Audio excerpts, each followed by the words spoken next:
Hello there and welcome. And I welcome you to our kitchen.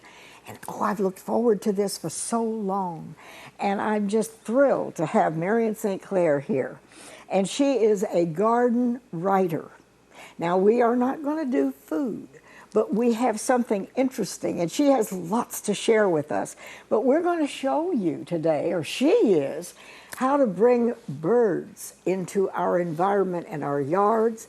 And the more you know, the more you're going to have, right, Mary? Thank you for coming. Well, thank you. I'm excited to be here and to talk about birds in the winter garden today. And of course, you are a garden expert, and you take people on tours, especially to Great Britain. I do, yes. For people who love gardens and want to know the history of gardening and learn more. That's right. There really is a lot to learn by touring a garden. And then, of course, it's just a lot of fun, too. But we have many, many people who are passionate in this area of the United States about gardening. Yes. We live in a special place. We can grow an incredible range of plants here. We can grow a lot of plants that really thrive in the north, and we can grow plants that are almost tropical because we just live in this really special ecosystem right here in the upstate area. And you have a column, of course, in our Greenville News that many people are familiar with. I've been writing for the Greenville News for almost 15 years now, and I'm proud of that. It's great to be a part of the horticulture community in Greenville and to help people learn about gardening because it's really a passion of mine. Well, gardening and having birds in your yard, I mean, they sort of go together, don't they? They do, and sometimes it's wildlife that bring people to gardening. They get interested in birds first, and then they decide, oh, well, maybe I can do some things in my garden to bring more birds in. And so one of the things I'm going to show today is how to make suet, which is especially important for birds in the wintertime. So we need to put something out to feed them and nurture them if you want to have them in your yard.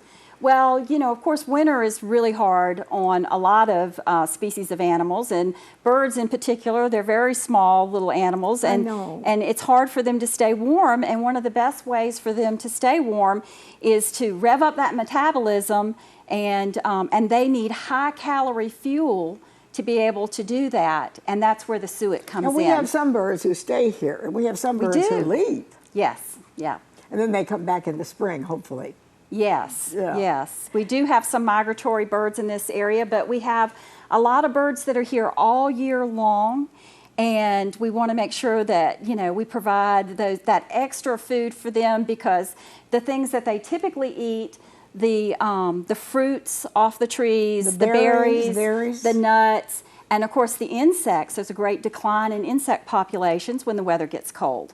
And so there's not as much natural food for the birds. So winter is a great time to offer these special treats. And this is fun. It's something you can do with your children or your grandchildren. You could make a project out of it, right, Marion? Yes, yes. I have grandchildren now, I have to admit. And my granddaughter, Caitlin, has just turned 5. And every time she comes to Mimi's house, we watch the bird feeders together. And she's learning what a cardinal is and what a Carolina chickadee is. And it's just a pleasure for me to be able to pass this down. I learned a lot about wildlife and gardening from my own grandparents. And so it's fun to be able to do these things with the children. And these are something we can all do with our children. Yes. Or your grandchildren. Yes, or the kid next door. Or, yeah. Okay, so we have also some recipes here, which we'll be glad to share with you. But what do we need to know to make something worthwhile? And is it something very, very expensive? Oh, absolutely not. Now, of course, you can buy suet either at the bird food store or at, just a lot of nurseries or home stores sell suet. But I like to make it, and I think the birds appreciate that it's homemade. Homemade syrup. You won't find that anyplace else. Right, and if you buy the ingredients in large quantities, you definitely save money. Okay. I've brought smaller packages here just because it was the convenience of bringing things. But of course, you can buy this cornmeal and flour in big packages and save even more money. Most suet recipes are based on on some type of shortening or lard. And I just use this very typical cooking shortening.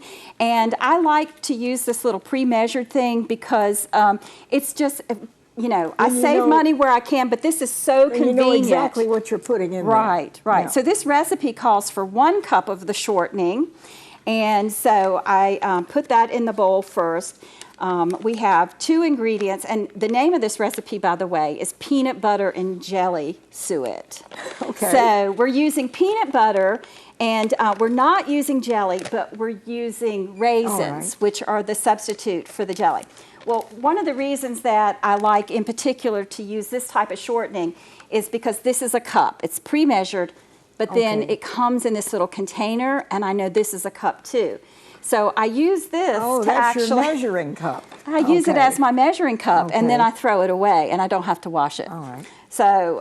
so now you put 1 cup of suet, or shortening. The shortening, right. Shortening, okay. In the bowl so far. And then I'm just going to fill this little container here up, and then I'll know I'll have a cup of peanut butter also. So that's how we're starting, just with a cup each of these 2 ingredients. There we go, that's pretty good. One more little scoop, and I think we'll have it.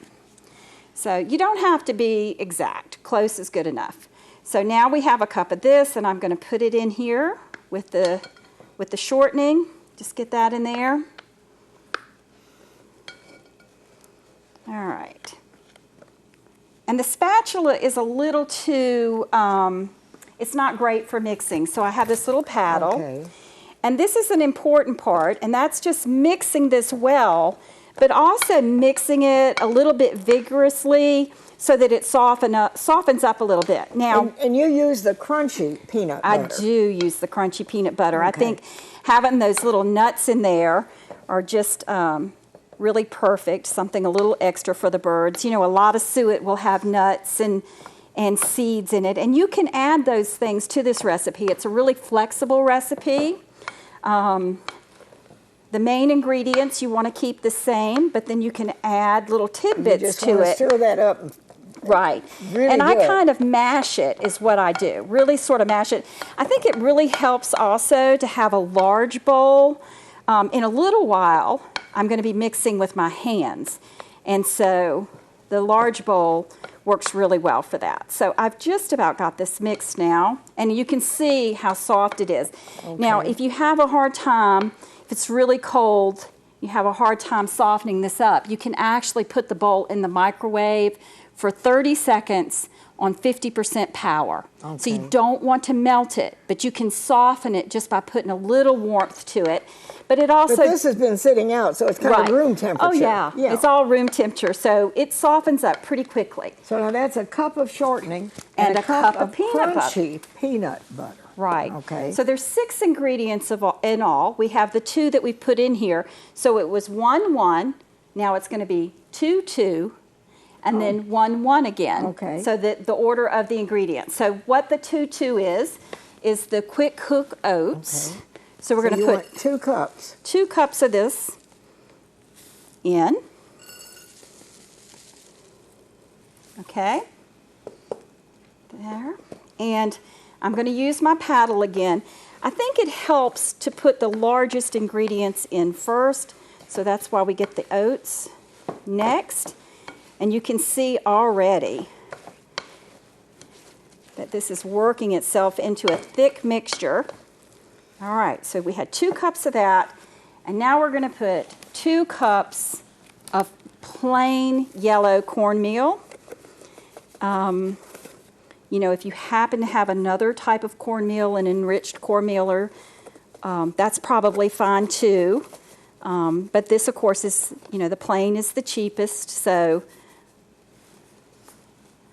Okay. So we've got 2 cups of that. So it's 1 cup of shortening, 1 cup of crunchy peanut butter, 2 cups of quick oats, and 2 cups of yellow cornmeal. That's it, yes. Well, this makes quite a lot, doesn't it?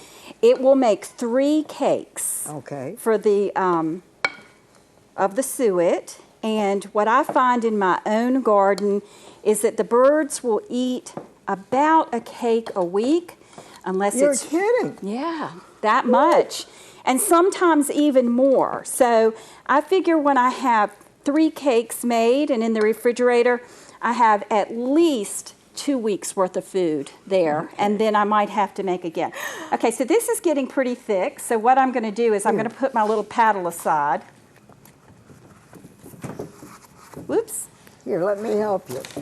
See, I told you I would make a mess. There, how's that? That's great. So we finished with these, and now we're going to have a cup of whole wheat flour.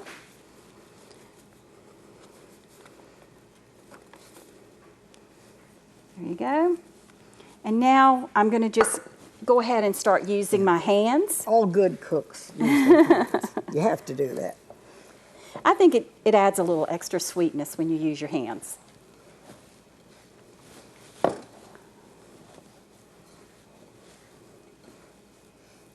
Okay. Now then you're going to put, are you going to put raisins in there? The raisins are next. All right. And you don't have to chop them, but I'm going to chop them just a little bit.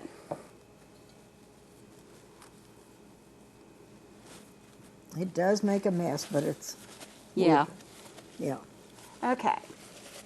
So, I'll put this aside with my messy hands here. And I'm going to get these raisins out of the bag. And this is about a cup of raisins. It's about a cup of raisins. Yeah. And like I said, you don't have to be super exact. But I'm going to break these apart a little bit. And then I'm just going to run my knife over them quickly. So you want to chop them a little bit. Just a little bit, not too much. This but you can break them. This makes a lot, doesn't it, Marion? It makes, it does. It makes about 3 cakes, and you can keep it in the refrigerator. You do, yes. And I think because it has the oily and the peanut butter in there, it's going to keep a little longer in the refrigerator. So we throw these raisins in now, and we're going to mix again. It does make a mess. But think about how much your grandchildren would love to get their hands into this. This is something you could do that when they're grown and gone, they will remember. That's true. That's true. These are memory makers. And it's all really healthy ingredients. I know it's good for the birds. You know, there's not any additive preservatives in here or those type of things. It's all really natural food. And that's all you do. I mean, that's everything that's in there. That's it. There you go. So the next step is to actually form the cakes. I'm going to have to get a little bit of this off my hands here. You can see what a mess I'm making. Okay, I'll tell you what we'll do. While you are cleaning up your hands, we'll go to a quick break and come back, and we do have for you written out, thanks to Marion, we have the recipe. If you'd like to have it, we'll be happy to share it with you. But stay with us, and when we come back, we'll put it all together.